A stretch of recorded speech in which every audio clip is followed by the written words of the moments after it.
वाह, thank you Jesus. खुदा बाप तेरा पवित्र आत्मा आज अजीब और अचंभी रीति के साथ तेरे लोगों को छुए।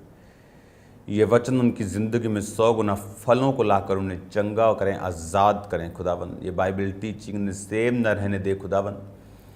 जितने आज तेरी आत्मा के इन्फ्लुएंस के नीचे हैं खुदावन, जितने आज इस आवाज़ के इन्फ्लुएंस के नीचे हैं, तेरी पवित्र वाणी को समझें खुदावन, तेरी मर्जी को समझें। शैतान की सारी योजनाएं उनकी ज़िंदगियों से नाश हो जाएं खुदावन। शैतान की सारी प्लानिंग्स नाश हो, शैतान उनकी ज़िंदगियों से शर्मिंदा हो।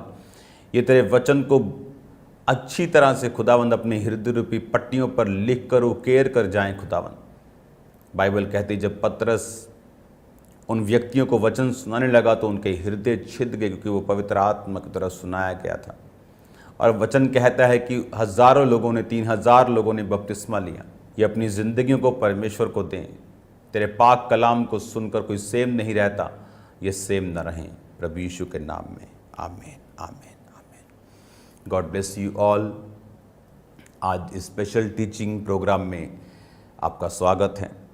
मेरा बिलीव है कि जो संडे और थर्सडे में हम सरमन सुनते हैं वो हमारी लाइफ को ब्लेस करता है, हमें परमेश्वर में चलाता है। आपकी परमेश्वर की जो नॉलेज है वो सेम नहीं होगी। इस बाइबल टीचिंग के ज़रिए खुदावंद आपको भी इस्तेमाल करेगा, क्योंकि आपको परमेश्वर के वचन की समझ होगी, खुदावंद की समझ होगी। आज मैं आपसे बात करूंगा उत्पत्ति आपको 29, उत्पत्ति 30। जब आप इन 2 अध्यायों को पढ़ते हैं, इसमें आप समझते हैं कि याकूब जब अपने भाई को धोखा देता है उसकी निगाह में, जबकि उसका भाई पहलौठे होने का अधिकार उसको बेच चुका था, और वो अपने बाप से आशीष लेकर फिर हारान में अपने मामा के पास भागता है, और उसके बाद उसकी छोटी बेटी जो है वो राहेल से विवाह करना चाहता है। 7 साल वो बकरियों को, भेड़ों को चरा के कहता है कि अब मैंने तेरी सेवा की है और अब राहेल से मेरी शादी हो, लेकिन शादी वो लिया से कर देता है। फिर वो कहता है कि लिया से क्यों की? वो कहता है कि वो बड़ी थी और हमारे में ये रीति नहीं कि बड़ी से पहले छोटी की शादी कर दें। फिर वो छोटी के लिए 7 साल और सेवा करने के लिए उसे हाँ करता है और वो छोटी के साथ उसकी शादी कर दी जाती है। फिर बाइबल कहती है कि लिया, उत्पत्ति 29 उसकी 31 आयत, जब यहोवा ने देखा लिया अप्रिय हुई, तब उसने उसकी कोख खोली पर राहेल बांझ रही, जिसकी आंखें धुंधली थी। लिया जिससे याकूब कम प्यार करता था और राहेल से वो ज़्यादा प्यार करता था, वो उससे शादी करना चाहता था, लिखा वो अप्रिय ठहरी। उसके साथ समय ना बिताना, और भी वो इमोशनल डिस्टर्बेंस में रही होगी। लेकिन खुदावन जो बैलेंस करने वाला परमेश्वर है, उसने ये देखा कि राहेल प्रिय है पर उसने उसकी कोख को बंद कर दिया। लिया अप्रिय है तो उसने उसकी लाइफ को बैलेंस करने के लिए उसकी कोख को खोला और उसके बेटा हुआ और उसका नाम रूबेन रखा गया। 33 में लिखा, फिर वो गर्भवती हुई और एक और पुत्र उत्पन्न हुआ। तब उसने ये कहा, ये सुनकर कि मैं अप्रिय हूँ, यहोवा ने मुझे ये भी पुत्र दिया, इसलिए उसका नाम शिमोन रखा। वह फिर गर्भवती हुई, उसके एक और पुत्र हुआ। उसने कहा, अब की बार मेरा पति मुझसे मिल जाएगा, क्योंकि उससे मुझे 3 पुत्र पैदा हुए हैं, इसलिए उसका नाम उसने लेवी रखा। फिर वह गर्भवती हुई, उसके एक और पुत्र हुआ, और उसने कहा, अब की बार तो मैं यहोवा का धन्यवाद करूंगी, इसलिए उसका नाम यहूदा रखा। तब उसकी कोख बंद हो गई। 4 पुत्र उसके उत्पन्न हुए। उसके बाद 30 बाब की पहली आयत में लिखा, जब राहेल ने देखा याकूब के लिए मुझसे कोई संतान उत्पन्न नहीं होती, तब वह अपनी बहन से डाह करने लगी और याकूब से कहा, मुझे भी संतान दे, नहीं तो मैं मर जाऊंगी। तब याकूब ने राहेल से क्रोधित होकर कहा, क्या मैं परमेश्वर हूँ? तेरी कोख तो उसी ने बंद करके रखी है। राहेल ने कहा, अच्छा मेरी दासी बिल्हा हाजिर है, उसी के पास जा, वह मेरे घुटनों पर जनेगी और उसके द्वारा मेरा भी घर बसेगा। तब उसने अपनी दासी बिल्हा को दिया और वह उसकी पत्नी हो, और याकूब उसके पास गया और बिल्हा गर्भवती हुई और याकूब से उसके एक पुत्र उत्पन्न हुआ। तब राहेल ने कहा, परमेश्वर ने मेरा न्याय चुकाया और मुझे मेरी सुनकर एक पुत्र दिया और उसका नाम दान रखा। राहेल की दासी बिल्हा फिर गर्भवती हुई और याकूब से उसे एक और पुत्र उत्पन्न हुआ। राहेल ने कहा, मैंने अपनी बहन के साथ बड़े दल से लिपटकर मल्ल युद्ध किया और जीत गई, अतः उसने उसका नाम नप्ताली रखा। अगर आप ध्यान से बाइबल को पढ़ेंगे तो आपको एक पाप और एक गुनाह नजर आएगा जो परमेश्वर ने जिससे नफरत की है। एक बार एक पास्टर को एक व्यक्ति मिला, कहता क्या करने आया? कहता मैं बाइबल वापस करने आया। कहता क्या हुआ? कहता इसमें तो ये लिखा है, वो लिखा है, इसमें तो जो नूह था उसकी अपनी बेटी उसके साथ सो रही है और बच्चे पैदा कर रही है, ये मैं नहीं पढ़ना चाहता। तो उस पास्टर ने कहा क्या जवाब देना चाहिए? मैंने कहा बाइबल एक बुक ऑफ फैक्ट्स भी है कि जो रियल फैक्ट्स हैं उन्हें उन्हीं तरह लिखा गया है जिस तरह वो हुए थे।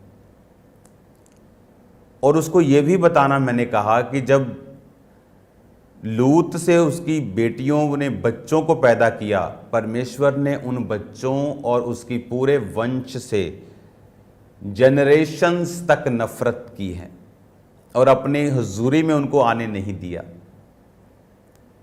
इससे ये मालूम होता है कि लूत अब्राहम के अगर साथ रहता तो उसकी जो लड़कियां थी वो इतनी मोरली करप्ट ना होती, इतनी गिरी हुई ना होती। तो वचन में सब नुकसान भी खुल के लिखे गए हैं ताकि लोग उन्हें समझें कि जब एक व्यक्ति परमेश्वर से, जीवित चर्च से दूर रहता है, वो उसके बच्चे मोरली गिरते जाते हैं, संसार की दृष्टि को अपनाते जाते हैं, संसारिक रीति के साथ जो संसार में चलता है उसी को एक्सेप्ट करते जाते हैं। हालेलुया। अगर आप इस समय टीवी की दुनिया में देखें या कहीं और देखें, मतलब जो चीज़ें कभी कभी दिखती थीं कि आदमी आदमी से प्यार कर रहा है, वो अब आपको शरेआम दिखती हैं, आपको अब नॉर्मली दिखती हैं। तो परमेश्वर ने वचन में जो लिखा है उसका एक मतलब है ताकि हमें सब समझ हो कि ये चीज़ें गुनाह थी, इसका उन्हें नुकसान हुआ। परमेश्वर ने जो बच्चे लूत की बेटियों से जन्मे, मोआबी, अम्मोन वंशी, उन्हें कभी अपनी प्रेजेंस में नहीं आने दिया कि कोई मोआबी और अम्मोनी मेरी हुजूरी में ना आने पाए। खुदा ने पाप से नफरत की थी, है और वो करता रहेगा, क्योंकि वचन कहता है उसके जैसा पवित्र पूरी दुनिया में कहीं नहीं है। ऐसा कोई परमेश्वर नहीं। प्रभु यीशु मसीह जब इंसानी रूप में इस धरती पर थे, उन्होंने कोई गर्लफ्रेंड नहीं बनाई, कोई शादी नहीं की, कोई मैरिज नहीं की, कोई बच्चे नहीं थे। बाइबल कहती है वो जवानी की पीक पर 33.5 साल की उम्र में क्रूस पर अपनी जवानी के उस लहू को बहा के आपके लिए और मेरे लिए, ताकि हम उस पवित्र परमेश्वर के नजदीक जा सकें। हालेलुया। यहोवा परमेश्वर के दूत जो कहते हैं पवित्र पवित्र पवित्र सेनाओं का यहोवा, वो प्रेमी प्रेमी क्यों नहीं कहते? क्योंकि पवित्रता ही परमेश्वर का एक गुण है, वो खुद परमेश्वर है, पवित्रता ही। और इस वचन से हमें क्या समझ आती है? आप जानते हैं इस दुनिया में सबसे पहला गुनाह कौन सा था? आप बोलेंगे अनाज्ञाकारिता। आदम और हवा ने वो फल खाया, ये नहीं था। इस दुनिया में सबसे बड़ा गुनाह और पहला गुनाह रेबिलियन था, रेबिलियस होना, उपद्रवी होना, विरोधी हो जाना, जो कि शैतान ने, लूसीफर ने प्रभु यहोवा के खिलाफ किया था। वो विद्रोही हो गया था और वचन कहता है, उसने कहा कि मैं प्रभु से भी ऊंचा सिंहासन बनाऊंगा, मैं आराधना ना करूंगा तो कौन करेगा। ये इस सृष्टि का सबसे पहला और सबसे भारी गुनाह था। आज अगर आप वचन में देखेंगे तो कौन सा ऐसा पाप है जो सबसे बड़ा है? आप बोलेंगे व्यभिचार, चोरी, हत्या, लेकिन जो उपद्रव है, जो विद्रोही होना है, ये भी सबसे बड़े पापों में से एक पाप है। आप अगर ध्यान से बाइबल को पढ़ेंगे तो आप देखेंगे कि जब राहेल के बच्चा नहीं हुआ, उसने अपनी दासी को उसे दिया। पुराने नियम में एक से ज़्यादा शादियां जो थी वो अलाउड थी। अभी तक कोई वचन नहीं था, अभी तक कोई हुक्म नहीं था परमेश्वर का। लेकिन अब नए नियम में परमेश्वर कहता है कि परमेश्वर ने नर और नारी को बनाया, वो तलाक ना लें, वो एक मन रहें, एक पत्नी हो। अब नए नियम में अलग है, लेकिन पुराने नियम में ऐसा नहीं था। अगर आप देखें तो जब अब्राहम को सारा ने अपनी दासी दी थी, तो सारा ने उस दासी और उसके पुत्र को निकाल दिया था। लेकिन राहेल ने भी अपनी दासी दी और लिया ने भी अपनी दासी दी, और दो दो बेटे उनसे भी हुए। और इज़राइल के 12 गोत्रों में वो चारों शामिल हैं। लिया के 6 बेटे, राहेल के 2 बेटे, 6 2 8।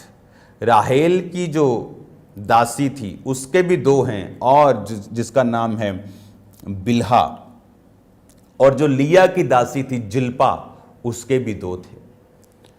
आपने ये नोटिस किया होगा कि इश्माइल जो है, जो कि सारा की दासी हाजिरा का बेटा था, जो अब्राहम से हुआ था, वो वंशों में शामिल नहीं हुआ, वो ब्लड लाइन में शामिल नहीं हुआ, वो उनके साथ नहीं रह पाया। लेकिन ये सब साथ रह पाए क्योंकि रीज़न ये था, वचन ये कहता है, आप सुन चुके होंगे पुरानी टीचिंग्स में, कि जब सारा ने अपनी दासी को अब्राहम को दिया और वो गर्भवती हुई, तो बाइबल कहती है वो सारा को अपनी दृष्टि में तुच्छ समझने लगी, वो उसे तुच्छ जानने लगी, वो उसे छोटा समझने लगी। जिसे हम कह सकते हैं अपनी हैसियत से बाहर आ जाना। लेकिन अगर आप ये दासियों को देखते हैं तो वो ऐसी नहीं थी। उन्हें मालूम था याकूब के ऊपर परमेश्वर का दर्शन है, और हमारे बच्चे भी उस दर्शन के भागी हो रहे हैं, और हम भी परमेश्वर के वंश में शामिल हो रहे हैं। मैंने गिफ्टेड लोगों को विद्रोह करते देखा है, और जब आपका दिल विद्रोही होता है तो आप ये समझ लो कि उसमें 100% शैतान मिला हुआ है। 100% शैतान उसमें मिला। ये आप नहीं हैं, डेविल है 100%। कई चीज़ों में बोल सकते मेरा शरीर है, मेरा दिल कर गया, लेकिन इसमें पूरा का पूरा शैतान मिला हुआ है। विद्रोह करना, मैंने लोगों को देखा है विद्रोह करते हुए, पास्टर्स के खिलाफ, अपनी चर्च के खिलाफ, दूसरी चर्च के खिलाफ। ये डेविल है, प्योर डेविल, जिसे बोलते हैं ना हमारा देसी घी शुद्ध 100%। ये शुद्ध शैतान है 100%। क्योंकि अगर ये विद्रोह करके अपने वंश से बाहर चली गई, उसको परमेश्वर ने निकाल दिया, लेकिन यही दासियां बिना विद्रोह के और थैंकफुल हुई। कई बार आप लोगों को एक अच्छी पोजीशन देते हैं उन्हें लगता है ले हंसी तो हम तो काम ही इतना बढ़िया करते हैं, हमारे तो सुर ही इतने सुरीले हैं कि हमें तो ये पोजीशन मिली है। लेकिन उन्हें ये नहीं मालूम कि हर एक चीज़ अनुग्रह के द्वारा मिली है, और अगर तुम उस अनुग्रह के लिए थैंकफुल हृदय के साथ नहीं रहोगे तो बाइबल कहती तुम हटा दिए जाओगे। उसी तरह परमेश्वर ने हाजिरा और इश्माइल को हटा दिया। सारा ने कहा दासी को उसके पुत्र सहित निकाल दे। अब्राहम को बुरा लगा। जब गया कमरे में प्रार्थना करो में, परमेश्वर कहता वाइफ की सुन, निकाल दे। कहता है परमेश्वर निकाल दूं? हैरान हुआ बहुत, क्योंकि सारा ने उसको हंसी करता हुआ, ठट्ठा करता हुआ, मौक करता हुआ, एक शैतानी हंसी करता हुआ अपने बच्चे के साथ देख लिया, और उसे वो थ्रेट लगा और उसे वो निकालना पड़ा। अगर हाजिरा थैंकफुल होती तो इस्माइल को वो कभी नहीं निकालता। उसकी लाइफ की योजना अलग होती, सेम इजहाक वाली नहीं होती, लेकिन अलग होती, बेटर होती, उससे कहीं अधिक होती, और वो धर्म की लाइन में जुड़ा रहता। जब वो वहां से गया तो बाइबल कहती मिस्रियों के चक्कर में पड़ा, मिस्री लड़की उसके लिए मंगवाई गई। फिर आपको मालूम है जब घर में एक औरत अन्य जातियों से आएगी जो परमेश्वर को नहीं जानती, तो आपको मालूम है फिर क्या होगा। वो इतना धर्मी नहीं था कि बोलता कि भाई साहब परमेश्वर को मानना पड़ेगा। इस्माइल में ऐसा कोई गुण उसकी माँ में भी आपको नजर नहीं आएगा, नहीं तो वो मंगवाती ना वहां से, मिस्र से। विद्रोही होना सबसे बड़ा गुनाह है। जब भी आप किसी व्यक्ति को विद्रोही करता हुआ देखेंगे, परमेश्वर के कामों का विद्रोह, आत्मा के कामों का विद्रोह, चर्च का विद्रोह, अपने पास्टर का विद्रोह, सबसे बड़ा विद्रोह अपने स्पिरिचुअल फादर का विद्रोह करना, सबसे बड़ा विद्रोह खुदावंद की आत्मा के कामों का विद्रोह करना। और ये गुनाह ऐसे हैं जो आपको सदा के लिए उस लाइन से, उस ग्रेस से जो आपकी लाइफ पर थी, खत्म कर देते हैं। आप दोबारा कभी उस ग्रेस में नहीं आ पाते। आपका गिफ्ट जितना मर्जी टॉप का हो वो धरा का धरा रह जाता। आप कभी उस लेवल पर इस्तेमाल नहीं हो पाते। और ये बहुत अमेजिंग है कि खुदावन विद्रोह को बहुत कहते हैं कि जबरदस्त जजमेंट तरीके से उसको डील करता है। आप देखो ये दोनों दासियां जब पेट से थी, बाइबल कहती है दोनों थैंकफुल थी। किसी ने अपने मालकिन को तुच्छ नहीं समझा, लेकिन हाजिरा उसे सारा को तुच्छ समझने लगी। फिर सारा उसे दुख देने लगी। वो भाग गई, परमेश्वर का वापिस चली जा, वापिस आई। वो सब ड्रामा स्टार्ट हुए। विद्रोह करना श्रापों को आवाज देना है। विद्रोह करने से और थैंकफुल ना रहने से, कि जिसकी वजह से आपकी लाइफ में बरकत आई है, जिस मैन ऑफ गॉड की वजह से आपकी लाइफ में आशीष आई है, परमेश्वर इन चीज़ों को लाइटली नहीं लेता। मैंने लोगों को दशकों पीछे जाते हुए देखा है। मैंने लोगों को आज तक संघर्ष करते हुए देखा, वो जिसको मर्जी बाप बना लें बाहर जाके। रीजन ये है कि वो वहां के नहीं है और अपने बाप के घर जाने के काबिल भी नहीं है जो उन्होंने बोला है। जब तक वो पछताते नहीं और अपने पछतावे पर चलते नहीं, तब तक वो उस आशीष को ग्रहण नहीं कर पाते जो परमेश्वर ने उनके लिए बनाई है। रेबिलियस होना सबसे पहला और सबसे खतरनाक गुनाह है। ये शैतान ने किया, ये आज लोगों को शैतान इस्तेमाल करता है इन चीज़ों के लिए। और उसके बाद का रिजल्ट अगर आप उनकी लाइफ में देखेंगे, वो कभी वैसे नहीं आपको मिलेंगे जैसा वो अधीनगी के समय में विद्रोह करने से पहले हुआ करते थे। कभी आपको वो ग्रेस उनकी लाइफ में नजर नहीं आएगी। मैं आपको बता सकता हूं, जो ग्रेस इस्माइल की अब्राहम के घर पे थी, बाहर जाके वो जो मर्जी कर ले, लेकिन वो ग्रेस उनकी लाइफ में फिर वो वापस कभी नहीं थी। हालेलुया। इसीलिए थैंकफुल हार्ट रखना, नम्र होना। मैंने बहुत से लोगों को अपनी चर्चेस से जाते हुए देखा है। अफ्रीकन लोगों को कई चीज़ों में बहुत समझ है। वो कभी, अगर उनको परमेश्वर ने विज़न दिया है कहीं कुछ काम करने का, वो अपनी चर्च की खिलाफत करके कभी नहीं जाते, वो अपने दर्शन पे चलते हैं। मैं भी किसी से निकला हूं, लेकिन मैंने कभी भी ऐसे इंटेंशनली कि मैं उनको खा जाऊं, जबकि बहुत कुछ विरोध मैंने सहा, लेकिन मेरा टारगेट अलग था। मुझे मालूम था कि मेरे अंदर से एक चर्च जन्म लेना चाहती है। मैं अपनी उस विजन पे फोकस रखकर मैं आगे बढ़ता रहा। आज लोगों को अकल नहीं है, बुद्धि की कमी है, मंद बुद्धि हैं लोग, जो विद्रोह के रास्ते पर चलकर अपनी सारी जिंदगी का नाश कर लेते हैं। क्यों? घमंड। गिरने से पहले घमंड, उठने से पहले नम्रता आती है, वचन कहता है। आज घमंड की वजह से अपने गिफ्ट का, अपनी ब्लेसिंग का लोग गिर जाते हैं, और फिर उन्हें मालूम होती है कि ये सब ब्लेसिंग्स उसी सेवा के कारण थी, उसी ग्रेस के कारण थी जिस ग्रेस के मैं नीचे था। और जब वो ग्रेस निकल जाती है, जब आप एक अंगीठी से एक कोयले को निकालकर बाहर रखते हैं, वो एकदम से ठंडा नहीं होता, उसको ठंडा होने में टाइम लगता है।